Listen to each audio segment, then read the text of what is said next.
नमस्कार दोस्तों, कैसे हैं आप लोग। 3 जुलाई 2021 के द हिंदू एडिटोरियल डिस्कशन में आपका स्वागत है। कौन कौन से इंपॉर्टेंट आर्टिकल्स डिस्कस करेंगे। वैसे तो 4 आर्टिकल्स छपे हैं आज, मैं आपके साथ 3 डिस्कस करने वाला हूँ। पहला article, in centenary backdrop there is no hand of peace. जैसा कि मैंने कल के अपने करंट अफेयर्स में डिस्कस किया था कि कम्युनिस्ट पार्टी ऑफ चाइना की 100th एनिवर्सरी का सेलिब्रेशन हुआ। जी जिनपिंग साहब ने तियानमेन स्क्वायर से खड़े होकर स्पीच दी। अभी यहाँ पे M.K. नारायण साहब इस बात को डिस्कस कर रहे हैं कि भाई जी जिनपिंग का और चाइना का जो अप्रोच है दूसरी कंट्रीज की तरफ, खासकर इंडिया की तरफ, ये इतनी ज़्यादा एग्रेसिव क्यों है। तो कुछ रीजंस इन्होंने पॉइंट आउट किए जिसके चलते ये जो चाइना का एग्रेशन है इसको समझा जा सकता है। और मैं आपको बहुत फ्रैंकली बता दूं कि जो भी रीजंस यहाँ पे बताए गए हैं, ऐसा कुछ नहीं है कि बहुत ही इनोवेटिव पॉइंट या बहुत ही नए पॉइंट्स बताए गए। ये पॉइंट्स पहले भी मैं आपके साथ बहुत से आर्टिकल्स में डिस्कस कर चुका हूँ, मैं भी आपको बता चुका हूँ अपने इंडिविजुअल वीडियोस में। हालांकि चूंकि देखिए आज ज़्यादा आर्टिकल्स है नहीं, तो एक स्टोरी की तरह इस आर्टिकल को मैं आपको समझा दूंगा। एक और आर्टिकल है रूरल पावर सॉल्यूशंस को लेके। राजस्थान का जो इलेक्ट्रिसिटी रेगुलेटर है, राजस्थान इलेक्ट्रिसिटी रेगुलेटरी कमीशन, उसने रिसेंटली राजस्थान स्टेट की 3 पावर डिस्ट्रीब्यूशन कंपनीज को कुछ इंस्ट्रक्शंस इशू किए हैं। उन इंस्ट्रक्शंस में यह बोला गया है कि सोलराइज करने को बोला गया है पब्लिक स्कूल्स को। और ये पब्लिक स्कूल्स को जो सोलराइज किया जा रहा है, इसमें कुछ इनोवेटिव स्टेप्स लिए जा रहे हैं। बहुत सारे केसेस में हमको ये देखा गया कि राजस्थान में और हमारे देश के बहुत से इलाकों में जो रिमोट इलाके हैं, जो बिल्कुल ही वल्नरेबल इलाके हैं, जो आउट ऑफ रीच हैं, वहां पे देखिए कोई प्राइवेट सेक्टर तो जाके आपका पावर प्लांट खोलेगा नहीं, सरकारी सेक्टर वहां पहुंच नहीं पाया। तो सस्टेनेबल तरीके से इलेक्ट्रिसिटी को लोगों तक पहुंचाया जा सके, खासकर स्कूलों में पहुंचाया जा सके। स्कूलों में इलेक्ट्रिसिटी पहुंचाने का क्या ऑब्जेक्टिव है, खासकर सरकारी स्कूलों में, उसको स्पेसिफिकली इस आर्टिकल में पॉइंट आउट किया जा रहा है। चूंकि देखिए जो हाउस होल्ड इलेक्ट्रिफिकेशन है उसका तो हम लोग काफी टारगेट मीट कर चुके हैं, लेकिन स्कूल इलेक्ट्रिफिकेशन के यहाँ पे क्या फाइनल न्यूएंसेस हैं, क्या फायदे हैं, वो बताया गया। इन फायदे को देखेंगे। फिर नेक्स्ट देखेंगे अनजस्ट ग्रीन। तो ये जो वैक्सीन पासपोर्ट की पॉलिसी आई है यूरोपियन यूनियन की, जिसमें 4 ही जो वैक्सीन निर्माता है उनको, जिनको यूरोपियन मेडिसिन एजेंसी ने अप्रूवल दिया है, वही ग्रीन पास के लिए एलिजिबल है। हालांकि ये बताया गया है कि भाई इंडिविजुअल कंट्रीज अपने अपने हिसाब से अलग अलग वैक्सीन को अप्रूवल दे सकती हैं। मैंने कल के करंट अफेयर्स में आपके साथ डिस्कस किया था कि 9 यूरोप की कंट्रीज हैं जो कि इंडिया की कोविशील्ड को अप्रूवल दे चुके हैं। तो कुल मिला के हमारे जयशंकर साहब ने भी इस वैक्सीन पासपोर्ट वाली चीज के अगेंस्ट बात की है, बोला है कि ये रेसिज्म को फैला रहा है। और अफ्रीका की तरफ से भी कुछ स्टेटमेंट्स आए हैं। तो देखेंगे किस प्रकार से अपोजिशन आ रहा है इस वैक्सीन पासपोर्ट वाले इशू का। हालांकि मैं आपको बता दूं कि इसके ऊपर मैं वीडियो पहले बना चुका हूं। और जो फाइनल आर्टिकल है वो है नेट लॉस। एक्चुअली में यहाँ पे ये जो लेटेस्ट प्लान आया है आपका यूडीसी पोर्टल का, unified district information system for education plus portal के अंदर जो फाइंडिंग्स निकल के आई हैं कि भाई इंडिया में कितने स्कूलों में कंप्यूटर फैसिलिटीज़ है, कितने स्कूलों में इंटरनेट फैसिलिटीज़ हैं, इसके ऊपर कल ऑलरेडी विनीत सर ने बहुत अच्छी वीडियो बनाई है। मैंने भी पहले इसको एडिटोरियल और करंट अफेयर्स में कवर किया है, और विनीत सर की वीडियो है, लेटेस्ट वीडियो है, आप वीडियो सेक्शन जाके देख सकते हैं। मैं उस वीडियो का लिंक भी नीचे डिस्क्रिप्शन बॉक्स में दे दूंगा। साथ साथ इसके ऊपर एक आर्टिकल भी अवेलेबल है वेबसाइट पे, उसका लिंक भी नीचे डिस्क्रिप्शन बॉक्स में डाल दूंगा, आप चाहो तो देख सकते हो। तो ये 4 आर्टिकल्स थे, जिसमें से 3 आर्टिकल्स मैं आपके साथ डिस्कस करूंगा। उससे पहले एक बार अपने मेंबर्स का स्वागत कर लेते हैं, देखते हैं किसने किसने हमको ज्वाइन किया। तो सृष्टि श्रीवास्तव ने हमको ज्वाइन किया, रश्मि सिंह ने हमको ज्वाइन किया, विपिन झा ने हमको ज्वाइन किया। Vipin has been a member for 9 months. This is 10th month as a member for Bipin. Thank you so much Bipin for this continued and consistent support. Next, रोशन सिंधु ने हमको ज्वाइन किया, पोएट्स मोटिवेशन ने हमको join किया, स्मरणिका नायक ने हमको join किया, खालिदा सिद्दीकी ने हमको ज्वाइन किया, वर्षा रानी ससमाल ने हमको ज्वाइन किया। तो Varsha, Khalida, Smaranika, poets motivation, Rohan, Bipin, Rashmi Singh and finally Srishti, thank you so much for joining this channel, thank you so much for your continued support. आप लोग इसी प्रकार से ज्वाइन करते रहिए, दैट गिव्स सम मोटिवेशन। चलिए भाई अपने आज के आर्टिकल को शुरुआत करते हैं। सबसे पहला जो आर्टिकल हम लोग डिस्कस करने वाले हैं वो है rural power solutions even other states can't emulate. आगे बढ़ने से पहले वीडियो पे लाइक का बटन दोस्तों, अगर अब तक आपने इस वीडियो को शेयर नहीं किया, इस चैनल को शेयर और सब्सक्राइब नहीं किया, कर दीजिए। देखिए वीडियो को आप बहुत जगहों पे शेयर कर सकते हो, अपनी फेसबुक प्रोफाइल्स पे शेयर कर सकते हो। अगर आप किसी भी तरीके से हेल्प करना चाहते हो तो आप वीडियो शेयर करो, that will be very helpful. क्योंकि क्या होता है ना कि जितनी ज़्यादा वीडियो शेयर होती है यूट्यूब की एल्गोरिदम उतना ही उसको प्रमोट करती है, इसलिए मैं बार बार शेयर करने को बोलता हूँ। साथ साथ टेलीग्राम ग्रुप ज्वाइन कर लीजिए। अगर आपको इस पर्टिकुलर लेक्चर की पीडीएफ चाहिए, इंस्टाग्राम पे फॉलो करके आप अपने पर्टिकुलर मैसेज भी भेज सकते हैं। समय के साथ साथ मैं उनको टेकअप करने की कोशिश करूँगा। तो चलिए, सबसे पहला रूरल पावर सोल्यूशंस, मुझे सबसे इंपॉर्टेंट आर्टिकल ये लगा, इसलिए मैंने इसको सबसे पहले यहाँ पे टेकअप किया। A recent ruling by Rajasthan's power regulator implies enabling energy access must go beyond powering rural homes. पिछले एक डिकेड में रूरल इलाके में इलेक्ट्रिसिटी पहुंचाना, एनर्जी एक्सेस को पहुंचाना, इसमें इंडिया ने काफी प्रोग्रेस की। वर्ल्ड बैंक 2021 की एक रिपोर्ट के हिसाब से ऐसा बताया गया, ये रिपोर्ट आपको यहाँ पे मिल जाएगी, कि भाई ये जो इलेक्ट्रीफाइड रूरल हाउस होल्ड्स है ना इंडिया में, ये 2010 में लगभग 55% थे और ये 2020 में 96% पे पहुंच चुके हैं। मतलब electrified rural house holds India में बहुत तेजी से बढ़ रहे हैं। It is almost double. अभी डबल तो नहीं बोल सकते, 2010 में 55% और 2020 में 96%, बट दिस इज इम्प्रूवमेंट। तो इस पर्टिकुलर स्टैटिस्टिक को अपने नोट में इनकॉर्पोरेट कर लीजिए और काफी मदद देगा आपको ये। क्योंकि रूरल इलाके की जब डेवलपमेंट की बात होती है ना, तो इस प्रकार के स्टैटिस्टिक्स बहुत काम देते हैं, और खासकर वर्ल्ड बैंक रिपोर्ट ऐसा बोल रही है तो ये स्टैटिस्टिक और इंपॉर्टेंट हो जाता है, क्योंकि एक इंडिपेंडेंट इंटरनेशनल एजेंसी ऐसा बोल रही है। अब खास बात यहाँ पे ये है कि अगर आप इस एक्सेस को मेजर करो तो काफी अच्छी बात है भाई, majority of the house hold electricity grid से जुड़ चुके हैं। लेकिन इसमें प्रॉब्लम है, सिर्फ हाउस होल्ड को इलेक्ट्रिसिटी ग्रिड से जोड़ लेना this does not fulfils the purpose. और भी बहुत से ऐसे एरिनास हैं जिनको इलेक्ट्रिसिटी एक्सेस से जोड़ना जरूरी है। For example public schools, for example primary health centres. तो डेफिनेटली हाउस होल्ड तक इलेक्ट्रिसिटी पहुंचाना जरूरी है, बट उसके साथ साथ हमारे पब्लिक स्कूल्स में और हमारे प्राइमरी हेल्थ सेक्टर्स में भी इलेक्ट्रिसिटी का एक्सेस उतना ही जरूरी है। एक और फैक्टर हमें यहाँ पे ध्यान देना होगा कि रूरल इलाकों में जो पावर सप्लाई है वो अभी भी बहुत अनरिलायबल है। ऐसा नहीं है कि हर जगह पे अनरिलायबल है, धीरे धीरे चीजें बहुत सुधरी हैं और पिछले 5 से 6 सालों में ही चीजें बहुत सुधरी हैं। भले ही हम अपनी प्रेजेंट सरकार को कितना भी क्रिटिसाइज करें, कुछ अच्छी चीजें तो इस सरकार में हुई हैं। तो इलेक्ट्रिफिकेशन तो तेजी से बढ़ा ही बढ़ा है, उसके साथ साथ आप देखोगे कि पावर सप्लाई भी बढ़ी है। हालांकि कुछ रूरल इलाकों में ये पावर सप्लाई अभी भी अनरिलायबल है। अब एक व्यू पॉइंट यहाँ पे ऑथर ने दे दिया। व्यू पॉइंट क्या है कि ठीक है भाई, आप घरों तक बिजली पहुंचा रहे हो, घरों तक इलेक्ट्रिफिकेशन कर रहे हो, वेल एंड गुड, लेकिन पब्लिक हेल्थ स्कूल तक, पब्लिक स्कूल्स तक भी ये करवाना, मतलब आपका इलेक्ट्रिसिटी पहुंचाना, और ये जो हेल्थ फैसिलिटीज है, primary health centres, secondary health centres, सब प्राइमरी हेल्थ सेंटर्स, यहाँ तक इलेक्ट्रिसिटी पहुंचाना भी बहुत जरूरी है। इस रिस्पेक्ट में आप देखेंगे राजस्थान के पावर रेगुलेटर ने कुछ नियम कानून अभी इशू किए हैं।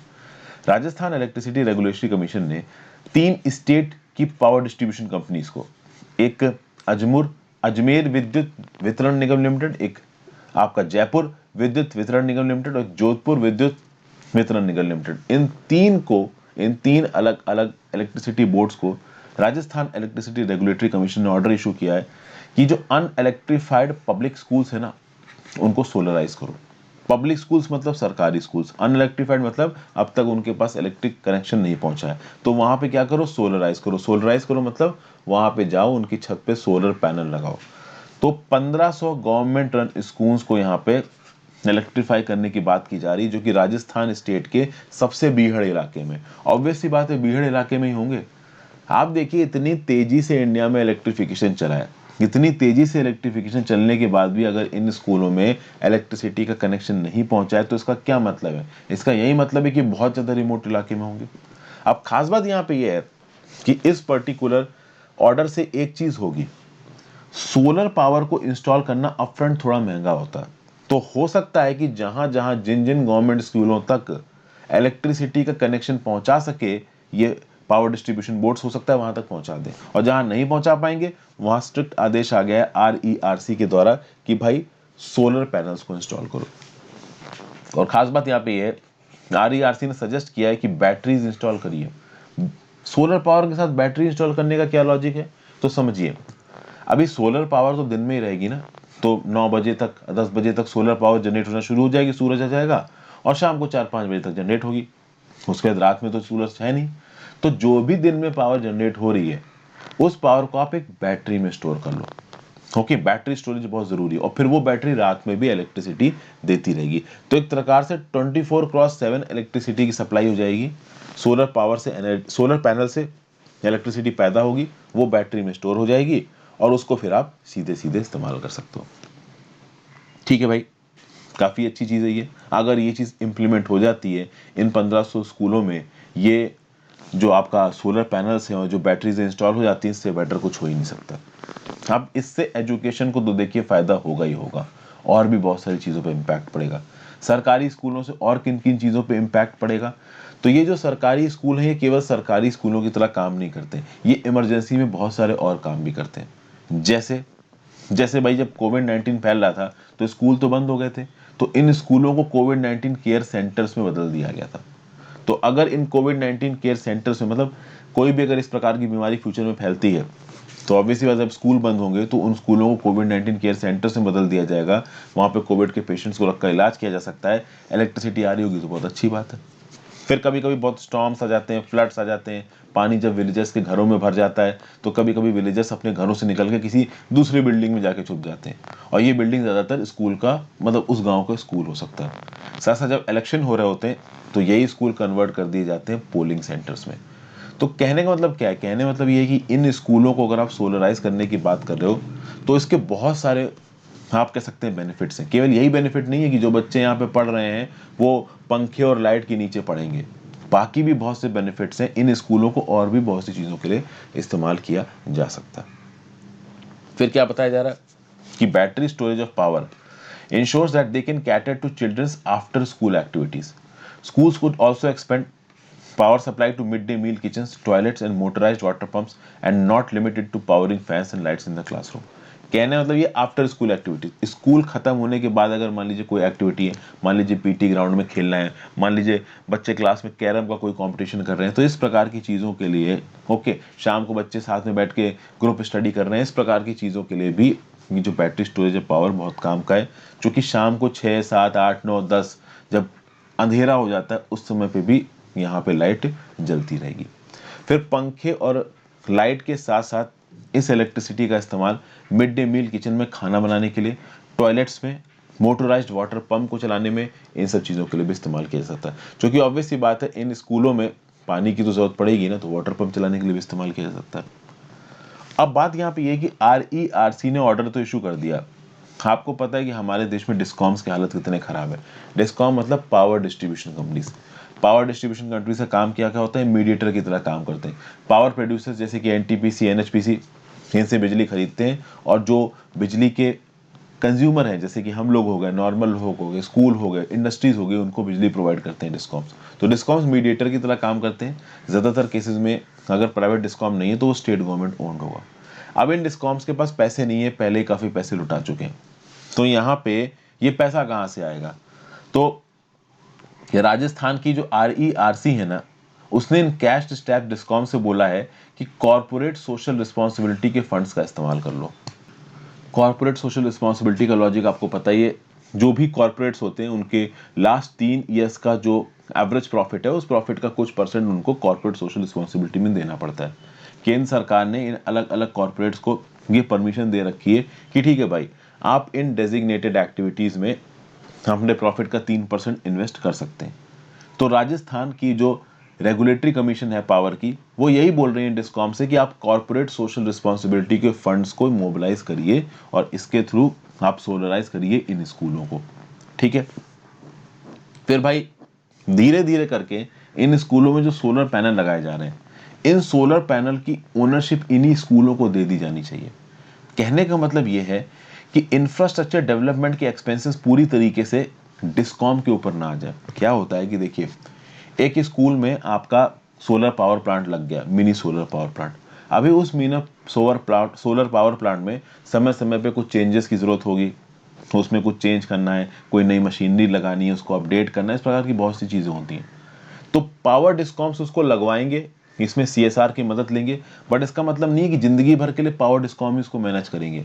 एक स्कूल की मैनेजमेंट कमेटी के ऊपर ये रिस्पॉन्सिबिलिटी देनी होगी एक समय के बाद कि वो अपने सोलर पावर प्लांट को खुद मेंटेन करें, खुद बनाएं, और इसके लिए सफिशिएंट फंड्स होते हैं। ऐसा नहीं है कि सरकारी स्कूलों के पास पैसा नहीं होता।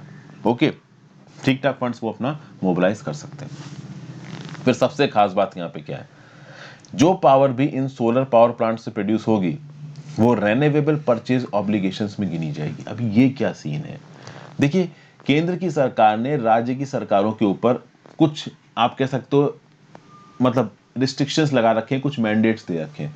जैसे कि for example Ujjwal discom assurance योजना आई, उसके बाद बहुत सी पावर सेक्टर में स्कीमें आ रखी हैं, जिसके चलते ये जो राज्य की सरकारें हैं इसके अंदर जो डिस्कॉम्स काम करते हैं, इन डिस्कॉम्स को प्रॉफिटेबल बनाने की कोशिश कर रही है केंद्र सरकार।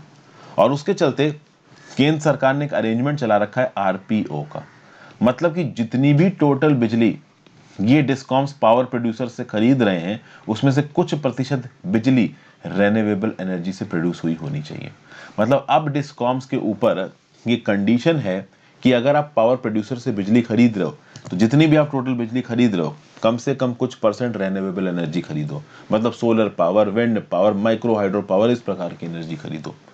तो ये बोला जा रहा है कि अगर ये जो आपके पावर डिस्कॉम्स है राजस्थान वाले, ये इस प्रकार के सोलर पावर प्लांट्स को लगाते हैं इन स्कूलों में और उससे सोलर एनर्जी पैदा होती है, तो जितनी भी सोलर एनर्जी पैदा होगी ना उसको रेन्यूएबल परचेज ऑब्लिगेशन में गिना जाएगा। ये अपने आप में एक बड़ी बात है। और धीरे धीरे आप देखोगे कि ऑटोमेटिकली रेन्यूएबल एनर्जी का कल्चर सा शुरू हो जाएगा इंडिया में, और एक्चुअली में यही यहाँ पे करने की कोशिश की जा रही है and it is actually a good step. अगर पब्लिक स्कूलों से और खासकर वो पब्लिक स्कूल जो बिल्कुल ही रूरल इलाकों में पढ़ते हैं वहां पे अगर इस प्रकार के स्टेप्स को सक्सेसफुली एग्जीक्यूट कर दिया जाता है तो लॉन्गर टर्म में जो नॉर्मल घर हैं और हमारे जैसे लोग हैं वो भी इस प्रकार के सोलर पावर प्लांट्स को अपने घरों में इंस्टॉल करने लगेंगे। फिर आगे बात करते हैं कि देखिए 2019 में राजस्थान ने एक एम्बिशियस टारगेट बनाया था 30 गीगावाट सोलर एनर्जी को पैदा करने का 2025 तक। ओके, 2019 में राजस्थान गवर्नमेंट ने टारगेट बनाया था। अभी के लिए सोलर इंस्टॉल्ड कैपेसिटी राजस्थान में केवल 5 गीगावाट है। तो इस हिसाब से अगर 30 गीगावाट तक पहुंचना है राजस्थान को तो लगभग लमसम 7 गीगावाट अगले 4 सालों तक इंस्टॉल करना पड़ेगा। ये अपने आप में बहुत मुश्किल है क्योंकि इसमें बहुत इन्वेस्टमेंट की जरूरत है, वॉर फुटिंग पे इंस्टॉलेशन की जरूरत है पावर इक्विपमेंट्स की। राजस्थान की बात की जाए तो ऐसा नहीं कि राजस्थान में इम्पॉसिबल है, बहुत बड़ा लैंड इलाका है राजस्थान का। आपको पता ही है कि राजस्थान एरिया वाइज सबसे बड़ा स्टेट है इंडिया का। स्पार्सली पॉपुलेटेड ट्रैक्ट्स बहुत ज़्यादा हैं, गर्मी वहाँ बहुत पड़ती है, तो आराम से सोलर पार्क्स को इंस्टॉल किया जा सकता है। इंफ्रास्ट्रक्चर के लिए काफ़ी जगह है, जगह की तो देखिए कोई कमी नहीं है राजस्थान में। बट प्रॉब्लम ये कि एक्सट्रीम वेदर इवेंट्स बहुत है राजस्थान में, ठीक है। तो भाई ये जो रेत वाला इलाका है उन रेत वाले इलाकों में डेजर्ट स्टॉर्म आ जाएंगे तो वो उड़ा के लेके जा सकते हैं इस प्रकार के इक्विपमेंट्स को। तो भाई सीधी सीधी बात ये है कि अगर आप इस प्रकार के सोलर पार्क्स लगाते हो राजस्थान के अंदर तो आपको उन्हें क्लाइमेट रेजिलिएंट बनाना पड़ेगा, क्लाइमेट प्रूफिंग करनी पड़ेगी, समझ गए। तो मतलब कि अगर यहाँ पे लिखा भी है taking a cue from RERC ruling a greater number of public buildings could be used to install rooftop solar buildings such as primary health centre, panchayat office, railway station and bus stops could easily be transition. मतलब ये जो सरकारी health centres होते हैं, पंचायत के office होते हैं, railway station होते हैं, बस स्टॉप होते हैं, इनके छतों पे भी ये सोलर पावर प्लांट लगाए जा सकते हैं बैटरी स्टोरेज के साथ लगाओ। और अगर आप बैटरी स्टोरेज के साथ लगाते हो तो क्लाइमेट प्रूफिंग भी हो जाएगी। अब बात करते हैं क्लाइमेट प्रूफिंग की। तो भाई ये जो आपके स्कूल हो गए, स्कूल के साथ साथ ये जो बाकी बिल्डिंग बताई यहाँ पे आपने सोलर पावर प्लांट लगा दिया, छत पे पैनल लगा दिए। अभी उस पैनल से जो बिजली पैदा होगी वो बैटरी में स्टोर होगी। इस बैटरी को एक क्लोज्ड रूम में ऑब्वियस सी बात है आप स्टोर करोगे, और जब एक क्लोज्ड रूम में एक पक्की बिल्डिंग में उसको आप बंद करके रखते हो तो बाहर कस के पानी बरसे या बाहर डेजर्ट स्टॉर्म चले उसको कोई नुकसान नहीं पहुंचेगा इस बैटरी को। हालांकि अब जो सोलर पैनल छत पे लगे हुए हैं उनको प्रोटेक्ट करने के लिए तो देखिए रियल टाइम में कुछ ना कुछ करना पड़ेगा। क्लाइमेट प्रूफिंग भी लिमिटेड होती है, ऐसा नहीं कि अनलिमिटेड है कि क्लाइमेट प्रूफिंग कर दी तो कभी कुछ करना ही नहीं। थोड़ा बहुत तो देखिए प्रोएक्टिव रहना ही पड़ेगा। और ये क्लाइमेट प्रूफिंग इतनी ज़्यादा ज़रूरी क्यों है, ये इस बात से पता चलता है कि भाई ये जो अमेरिकन स्टेट है टेक्सास का, वहाँ पे इसी साल एक एक्सट्रीम वेदर इवेंट हुआ था जिसके चलते उनका जो climate proofed natural gas equipment था उसमें कुछ प्रॉब्लम आ गई थी, इनएडुकेटली क्लाइमेट प्रूफ्ड था। तो वहाँ पे जो ग्रेग एबॉट करके उनके गवर्नर थे उन्होंने बोला कि भाई विंड टर्बाइंस और सोलर टर्बाइंस फ्रोज कर गई थी, बट एक्चुअली में 70% पावर टेक्सास में नेचुरल गैस और कोल फायर्ड प्लांट से आती। तो कुल मिला के ये अमेरिकन स्टेट ऑफ टेक्सास में जो पावर ब्लैकआउट हुआ था प्रॉपर तरीके से क्लाइमेट प्रूफिंग नहीं थी इसलिए हुआ था। तो इस प्रकार की चीज़ें इंडिया में ये जो रिन्यूएबल पावर का इंफ्रास्ट्रक्चर इंस्टॉल किया जा रहा है, खासकर सोलर पावर और विंड पावर इंस्टॉल की जा रही है, इसमें इसका स्पेशली ध्यान देने की ज़रूरत है।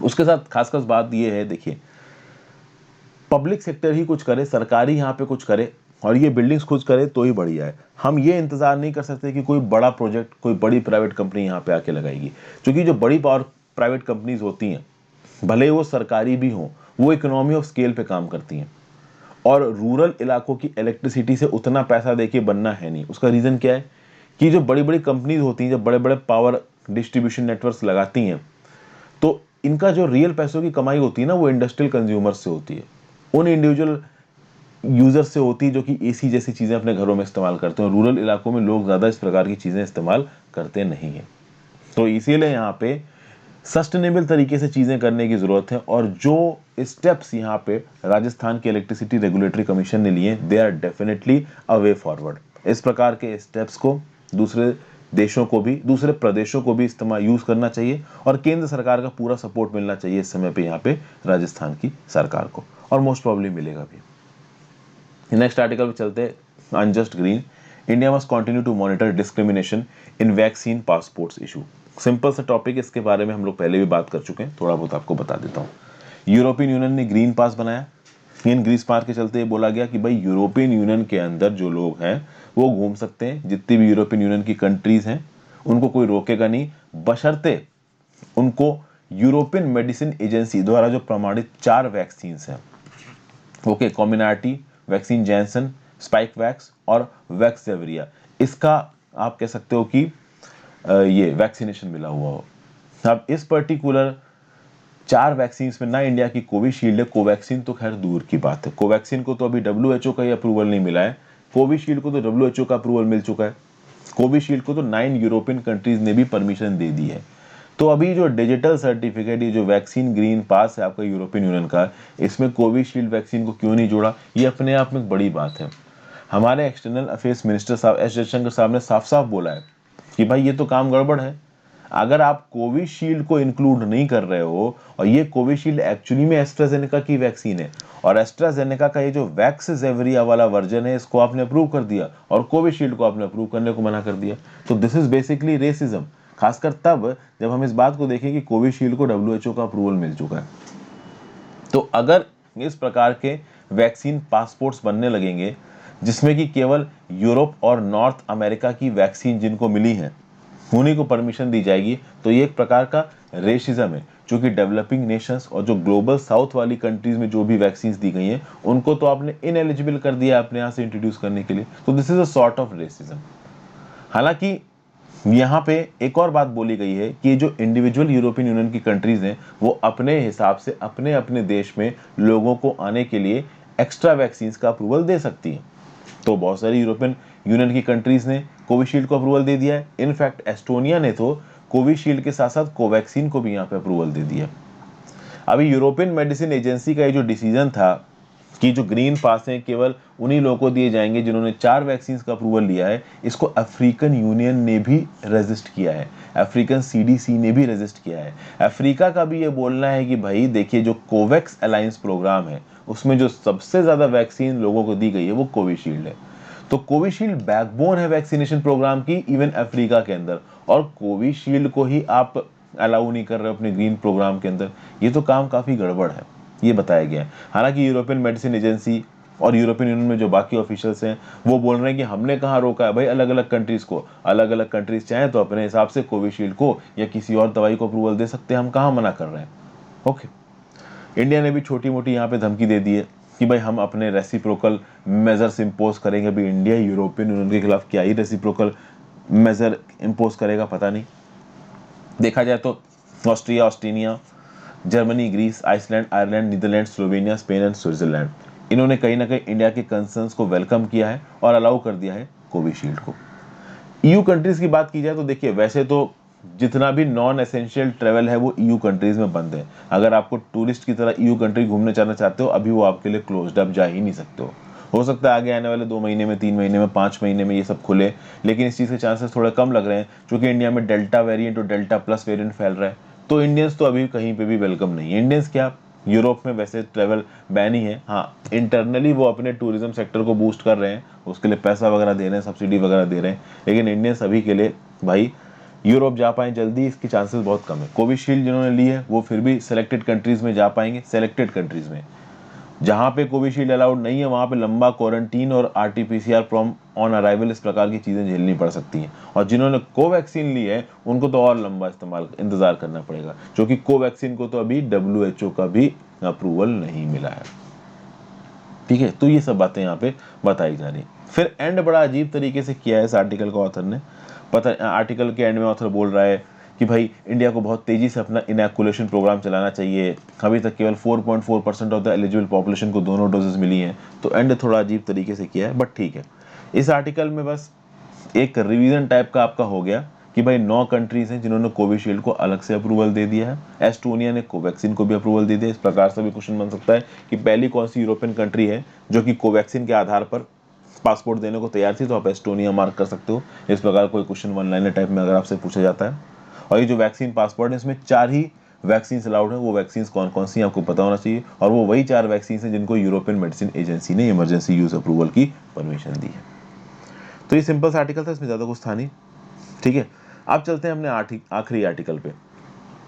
इन centenary backdrop there is no hand of peace, Beijing's recent and muscular behaviour towards India could stem from deeper tensions with China. देखते हैं भाई यहाँ पे क्या है। भाई 100th एनिवर्सरी सेलिब्रेशन हो रही है कम्युनिस्ट पार्टी ऑफ चाइना की, और अभी के लिए आप देखो तो चाइना में सेलिब्रेशन हो रहा है, लेकिन इंडिया थोड़ा सा कहते हैं ना कि ऑ में है, थोड़ा सरप्राइज में है। जो चाइना के साथ हमारे रिश्ते चल रहे हैं अप्रैल मई 2020 से, कहीं ना कहीं इंडिया की मेमोरी से वो गए नहीं है। ईस्टर्न लद्दाख में सिचुएशन अभी भी खराब है, डिसएंगेजमेंट वहां पे पूरी तरीके से नहीं हुआ है। पैंगोंग सो लेक और कैलाश रेंजेस जहाँ पे चाइना डिसएडवांटेज पे था, वहां पे उसने डिसएंगेजमेंट कर लिया, बाकी जगह पे वो पंथी मार के बैठा है, हट ही नहीं रहा है। अब खास बात यहाँ पे ये है कि अब नई नई खबरें आ रही हैं, चाइना के कुछ नए मिस एडवेंचर सुनने में आ रहे हैं। कुछ दिन पहले मैंने ये पढ़ाया था कि चाइना सुनने में आ रहा है कि नई मिलिशिया यूनिट्स को बना रहा है तिब्बत में, तो लोकल तिब्बतन यूथ को वो रिक्रूट कर रहे हैं, और ईस्टर्न लद्दाख में हाई एल्टीट्यूड वॉरफेयर के लिए, सर्वेलांस के लिए उनको डिप्लॉय किया जा रहा है। तो इस प्रकार के डिप्लॉयमेंट्स को इंडिया देख रहा है। इंडिया रेगुलरली चाइना के साथ डिप्लोमेटिक प्रोटेस्ट लॉन्च करता है, और चाइना इसका बहुत ही गलत और इररिस्पॉन्सिबल किस्म का जवाब देता है, उल्टी सीधी बातों को सुना के। तो कुल मिला के जो 2 एशियन जाइंट्स हैं इंडिया और चाइना, इनके बीच के रिश्ते बहुत ज़्यादा खराब है। बिना किसी प्रोवोकेशन के हमारी बिहार रेजिमेंट के सोल्जर्स पे चाइनीज सोल्जर्स ने अटैक कर दिया गलवान वैली में, 20 जवान हमारे शहीद हो गए थे। अब ओवरऑल अगर आप देखो तो चाइना इंडिया के रिश्ते खराब नहीं है, चाइना के अगेंस्ट पुशबैक पूरी दुनिया से आ रहा है। चाइना को ऐसा लगता है कि उनकी इकोनॉमिक प्रोग्रेस के चलते और सप्लाई चेन्स उनके ऊपर डिपेंडेंट है, इसके चलते कोई उनसे ज़्यादा पंगा नहीं लेगा। ये बात देखिए लिमिटेड हद तक सही है कि इकोनॉमी की फील्ड में चाइना बहुत आगे है, ज़्यादा कंट्रीज ओपनली चाइना से लड़ने के मूड में नहीं है। बट G7 ने, नाटो ने पॉलिटिकल फील्ड में चाइना को उसके मिलिट्री एम्बिशंस के लिए पीछे ढकेला भी है, कहीं ना कहीं रेजिस्ट भी किया है। ऊपर से चाइना जो भी साउथ चाइना सी में कर रहा है, ईस्ट चाइना सी में कर रहा है, उइगुर मुस्लिम माइनॉरिटी के खिलाफ जो कर रहा है, हांगकांग के खिलाफ जो कर रहा है, इसके चलते इंटरनेशनल बैकलैश मिला है चाइना को। हालांकि पाकिस्तान जैसी कुछ दोगली कंट्रीज हैं जिनके इमरान खान इंडिया के कश्मीर के आप ह्यूमन राइट्स वायलेशन को दुनिया भर के ऑर्गेनाइजेशन में उठाते हैं, और उइगुर मुस्लिम वाले स्टैंड पे पाकिस्तान चाइना का साथ दे रहा है। उइगुर मुस्लिम्स के खिलाफ चाइना क्या कर रहा है पूरी दुनिया को पता है, और उसके बाद ही पाकिस्तान ओपनली बोलता है चाइना कुछ नहीं कर रहा है। और हमारे कश्मीर में जहाँ कुछ ज़्यादा हो नहीं रहा है वहाँ पे इतना कुछ गालियाँ दे रहा है पाकिस्तान। अब जो लोग कश्मीर के वो बोलेंगे कैसे नहीं हो रहा है, हमारी इंडियन आर्म्ड फोर्सेस तो इतना अत्याचार करती हैं, ये करती हैं, वो करती हैं। लेकिन मैं आपको बता दूँ, चाइना के ये जो जिनजियांग प्रोविंस में उइगुर कंसंट्रेशन कैंप चलते हैं ना, वो हिटलर वाले कंसंट्रेशन कैंप से कम नहीं है। जब चाहे जिसे चाहे पकड़ के मार दिया, और बहुत ब्रूटल तरीके से ये हो रहा है जिनजियांग में। कश्मीर में माना कि कुछ चीज़ें गड़बड़ हैं, बट वो गड़बड़ कहीं ना कहीं पाकिस्तान से ही ओरिजिनेट हो रही है। और एक्चुअली में कश्मीर की जो प्रॉब्लम है ना वो अलग ही है। कश्मीर की प्रॉब्लम ये है कि वो अलग बन के रहना चाहते हैं, और इंडिया को इस बात से कोई प्रॉब्लम नहीं थी। जब इंडिया पाकिस्तान अलग हुए थे ना, तो कश्मीर एक अलग प्रोविंस था, हमारी फोर्सेस कश्मीर में नहीं घुसी थी। जब पाकिस्तान ने कश्मीर के ऊपर अटैक कर दिया था और कश्मीर के राजा ने इंडिया को इन्वाइट किया था, तब इंडिया घुसा था वहां पे, तब इंडिया की फोर्सेस घुसी थी। अगर कश्मीर अपने आप को अलग रख लेता तो इंडिया पाकिस्तान से एक बफर की तरह हो सकता है कि एक बार वो कश्मीर के रीजन को रिकॉग्नाइज कर भी देता है एक अलग कंट्री, लेकिन चूंकि पाकिस्तान ने अटैक कर दिया और इंडिया को ये मालूम पड़ गया कि पाकिस्तान उस पूरे इलाके को कब्जा कर ले जाएगा, तो कश्मीर के राजा के कहने पे इंडियन फोर्सेस वहां पे गई थी, और अब जहां पे सीज फायर हो गया वहां पे सीज फायर हो गया। इंडिया अगर कश्मीर से पीछे हटता है और कश्मीर वाले लोगों को अपनी खुद की कंट्री देता है तो क्या लगता है पाकिस्तान जिंदा रहने देगा? पाकिस्तान उस इलाके के अंदर घुस के कब्जा कर लेगा। तो देखिए, इंडियन एस्टेब्लिशमेंट के बाद इंडियन मिलिट्री के पास अब ज्यादा कोई ऑप्शन बचा नहीं है। ओके, और जो भी ह्यूमन राइट्स वायलेशन होते हैं, कश्मीर की सिचुएशन बहुत ज़्यादा आप कह सकते हो कि वोलेटाइल है, और पाकिस्तान इंड्यूस्ड इंसर्जेंसी वहाँ पे बहुत ज़्यादा है। हमारे जवान भी शहीद होते हैं वहाँ पे जब इस प्रकार की इंस्टेबिलिटी होती है। केवल कश्मीर के लोगों के अगेंस्ट ह्यूमन राइट वायलेशन नहीं हो रहे, इंडियन आर्मी के जवान भी वहाँ पे मर रहे हैं। तो ये जो कश्मीर की रूट का जो सबसे बड़ी प्रॉब्लम है ना, वो पाकिस्तान है। अगर पाकिस्तान अपनी टेररिस्ट एक्टिविटीज़ बंद कर दे, काफ़ी चीज़ें अभी भी सॉल्व हो जाए कश्मीर के अंदर, बट मुश्किल ही है कि पाकिस्तान अपने काम बंद करेगा। जिस तरीके से चीज़ें चल रही हैं वैसे शायद आगे भी चलती रहें। बहरहाल, इंडिया के ऊपर बात की जाए तो देखिए, आज की डेट में जो क्वाड में इंडिया की मेंबरशिप है, वैसे तो देखा जाए तो यूएस वगैरह और जो बाकी देश हैं उन्होंने इंडिया के ऊपर काफ़ी बैंक किया है। देखिए, ये जितनी भी वेस्टर्न कंट्रीज़ हैं, वेस्टर्न यूरोपियन कंट्रीज़ हैं, आपकी फ्रांस जैसी, यूनाइटेड किंगडम जैसी, और यूएसए हो गया, इन कंट्रीज़ को ये पता है कि चाइना ज़रूर से ज़्यादा ताकतवर हो रहा है और ज़रूर से ज़्यादा ताकत अच्छी नहीं है। तो इन कंट्रीज़ ने कहीं ना कहीं इंडिया के अंदर इन्वेस्ट किया है। स्पेसिफिकली यूएसए ने इंडिया के अंदर बहुत इन्वेस्ट किया है। क्योंकि क्या है कि एक राइजिंग पावर को दगाने का सबसे बेस्ट तरीका ये होता है कि उसके बगल के एक दुश्मन को ताकतवर कर दो। जब इंडिया ताकतवर हो रहा था धीरे धीरे करके, और वो यूएस के खेमे में नहीं आया था, तब यूएसए ने पाकिस्तान को ताकतवर किया इंडिया को अपोज करने के लिए। आज की डेट में चाइना के साथ टैकल करने के लिए यूएसए इंडिया की मदद कर रहा है, चाइना को पुश बैक करने के लिए। ऐसा नहीं कि यूएसए यहाँ पे कोई बहुत दूध का धुला है, बट डेफिनेटली एक पॉइंट तो यहाँ पे निकल के आ रहा है कि चाइना को इंटरनेशनली बहुत ज्यादा बैकलैश देखने को मिल रहा है। अब आज की डेट में ये समझने की कोशिश करें कि चाइना का बिहेवियर ऐसा है क्यों, इतने इरेटिक तरीके से चाइना काम क्यों रहा है, गलवान वैली में घुस के बवाल कर रहा है, ईस्ट चाइना सी, साउथ चाइना सी में लड़ाई कर रहा है, तो ऐसा कर क्यों रहा है चाइना? इसका रीजन अगर देखा जाए तो that is in 1950s 1960s। 1950s और 1960s में माओ जेडोंग था। माओ जेडोंग के सामने कुछ बड़ी प्रॉब्लम्स आई। उसने ग्रेट लीप फॉरवर्ड मूवमेंट चलाया, उसके चलते बहुत बड़ा फेमिन आया आपका चाइना के अंदर। उस फेमिन के चलते बहुत सारे लोग मर गए। अब जब बहुत सारे लोग मर गए तो माओ जेडोंग को समझ में नहीं आया कि करें क्या। तो अपने रूल को कंसोलिडेट करने के लिए और कम्युनिस्ट पार्टी ऑफ चाइना में उसके अगेंस्ट जो अपोजिशन था उसको एलिमिनेट करने के लिए उसने इंडिया के ऊपर अटैक कर दिया। कहने का मतलब ये है कि चाइना की leadership, communist party of China की जो लीडरशिप है उसके हाथ में रहती है कमान। तो जब माओ जेडोंग के ऊपर प्रेशर आया कि ग्रेट लीप फॉरवर्ड प्रोग्राम जब उसका फेल हो गया, तो उसने उसकी ऊपर से ध्यान भटकाने के लिए और चाइना के लोगों के अंदर नेशनलिज्म जगाने के लिए, सीपीसी के लिए प्यार जगाने के लिए उसने इंडिया के ऊपर अटैक कर दिया। समझ गए? माओ का बहुत ही ऑटोक्रेटिक एटीट्यूड था, और इसके बेसिस पे उसने अपने कम्युनिस्ट पार्टी ऑफ चाइना के अंदर जो अपोनेंट्स थे, डिसिडेंट्स थे, उनको भी एलिमिनेट किया। कुछ इस प्रकार की चीज डेंग जाओपिंग ने भी की थी। डेंग जाओपिंग ने भी तियानमन स्क्वायर मूवमेंट को बहुत बुरी तरीके से सप्रेस किया था। और यहाँ पे ये जो जी जिनपिंग है, इसको तो माओ जेडोंग का क्लोन बोला जा रहा है। जिस प्रकार के पहले चाइनीज एम्परर थे ना, कुछ इस प्रकार का ही समझ रहे हैं जी जिनपिंग अपने आप को। खास बात यहाँ पे ये है कि जी जिनपिंग का सपना था कि चाइना की मिलिट्री को सबसे ज्यादा ताकतवर बनाएंगे। हालांकि उनकी मिलिट्री सबसे ज्यादा ताकतवर नहीं है, ये बात लद्दाख में पता चल गई। जिस प्रकार का मैकेनाइजेशन क्लेम करती है चाइना की मिलिट्री, उस प्रकार का मैकेनाइजेशन उनको था नहीं, और उनको भी डेकेड्स लगेंगे। ओके, चाइना अपनी मिलिट्री को पूरी तरीके से मैकेनाइज बनाना चाहता है 2027 तक। अब वो तो समय बताएगा कि बना पाएंगे कि नहीं बना पाएंगे, बट ऐसा कर पाना बहुत मुश्किल है। यहाँ पे पूरा का पूरा इल्जाम जी जिनपिंग पे जाता है। एक्चुअली में जी जिनपिंग की वजह से ही शायद ये गलवान का इंक्रोचमेंट हो रहा है। जी जिनपिंग की वजह से साउथ चाइना सी में ये सब चीजें हो रही हैं। एक्चुअली में चाइनीज कम्युनिस्ट पार्टी के अंदर बहुत सारे डिसेंशंस हैं, और ये डिसेंशंस अब छुपे हुए नहीं है। वैसे तो जो चाइनीज सोसाइटी है बहुत सीक्रेटिव है। चाइनीज कम्युनिस्ट पार्टी के अंदर क्या होता है वो बाहर की दुनिया को दिखता नहीं है, बट इतना तो सबको पता है कि कुछ ना कुछ डिसेंशन तो वहां पे चल रहे हैं। कोई भी आप कह लो बड़ा आदमी हो चाइना के अंदर, अगर वो जी जिनपिंग के अगेंस्ट कुछ भी बोलेगा तो उसको सप्रेस कर दिया जाएगा, उसको दबा दिया जाएगा। जैक मा का एग्जाम्पल तो आप जानते हैं। अभी जैक मा जैसे आदमी को दबा दिया जी जिनपिंग ने, तो बाकियों की क्या ही बात करोगे, आम आदमी की क्या ही औकात है। तो ऐसा बोला जा रहा है कि कम्युनिस्ट पार्टी ऑफ चाइना के अंदर जी जिनपिंग को काफ़ी अपोज किया जा रहा था। उसके चलते जी जिनपिंग ने ध्यान भटकाने के लिए गलवान में इंक्रोचमेंट किया, साउथ चाइना सी में बहुत ज़्यादा आप कह सकते हो पुशबैक किया है, ताकि वो चाइना की जनता को बेवकूफ़ बना के ज़बरदस्ती दिखा सके कि चाइना ग्रेट है और हम देखिए ये कर रहे हैं वो कर रहे हैं। बट बहुत ज़्यादा ये कुछ कर नहीं पाए, थोड़े बहुत इलाके में इंक्रोचमेंट करके बैठ गए। बफर जोन था, उस बफर जोन में दोनों आदमी पेट्रोलिंग करती थी। देपसांग प्लेस में उस बफर जोन में चाइना अंदर आके बैठ गया, इंडिया की पेट्रोलिंग बंद कर दी है, और वो भी धोखे से किया उन्होंने। तो सीधी सीधी बात यहाँ पे ये है कि जिस प्रकार से चाइना अपने आप को बहुत एक्सेसिवली स्ट्रांग दिखाने की कोशिश कर रहा था जी जिनपिंग के अंदर, उतना एक्सेसिवली स्ट्रांग वो नजर नहीं आया, लेकिन स्टैंस उन्होंने अपना एडमेंट रखा है। तो जी जिनपिंग ने डेफिनेटली जो डिसिडेंट्स हैं, जो उनके अपोजर्स हैं, उसको दबाया है। इंडिया के खिलाफ इंक्रोचमेंट है और इंक्रोचमेंट जारी है, और ये लगातार प्रेशर पॉलिटिक्स यहाँ पे जी जिनपिंग कर रहा है, और ऐसा लगता नहीं है कि वो रुकने वाला है। रीजन बीइंग क्या है कि अब देखिए चाइना कोई कमजोर कंट्री तो है नहीं, डेफिनेटली वो दुनिया की बहुत ज्यादा ताकतवर कंट्री नहीं है यूएसए जितनी, तो उतनी कमजोर भी नहीं है। वो आराम से प्रेशर को रेजिस्ट कर सकते हैं, और वो रेजिस्ट कर रहे हैं। यहाँ पे मैंने आपको पहले भी बताया था कि इस प्रकार की सिचुएशन में चाइना को रिस्पॉन्सिबल पावर बनाने के लिए जो सबसे बड़ी रिस्पॉन्सिबिलिटी आती है, वो आती है चाइना के लोगों के ऊपर, ताकि वो अपनी लीडरशिप को अकाउंटेबल करें। और चाइना की जो लीडरशिप है, communist party of China, they are not accountable towards their people. बहुत ही डेमोक्रेटिक और टोटलिटेरियन एटीट्यूड से वो काम करते हैं। हमारे मोदी जी को जितनी गालियां इंडिया में पड़ती उतनी गालियां आप जी जिनपिंग को नहीं दे सकते, गायब हो जाओगे, अगले दिन काट दिए जाओगे, पता भी नहीं चलेगा कि बॉडी का कौन सा टुकड़ा कहाँ गया।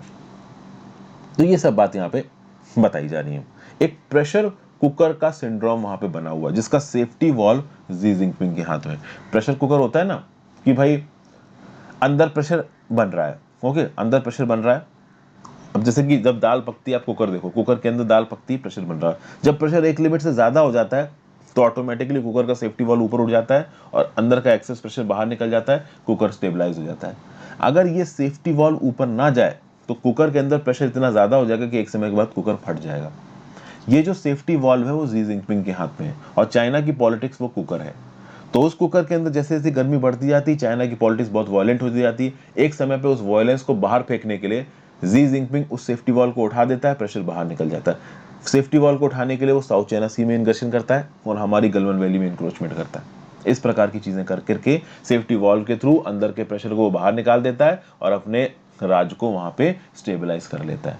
अगर ये सेफ्टी वॉल के ऊपर से जी जिनपिंग का कंट्रोल हट जाए, यानी जो कम्युनिस्ट पार्टी ऑफ चाइना की वो सेक्रेटरी बन के बैठा है, प्रेसिडेंट बन के बैठा है चाइना के अंदर, ये सब चीजें हट जाएं, तो शायद वो चाइना एक रिस्पॉन्सिबल पावर की तरह आगे निकल के रह पाए। लेकिन जब तक जी जिनपिंग ताकत में बैठे, ऐसा कुछ होने वाला है नहीं। और अब तो इन्होंने अपने आप को पूरी जिंदगी के लिए प्रेसिडेंट डिक्लेयर कर दिया है। तो पहले तो 10 साल का टेन्योर होता था एक प्रीमियर का, अब 10 साल का नहीं है। जब तक जी जिनपिंग जिंदा है तब तक यही रहेंगे राजा।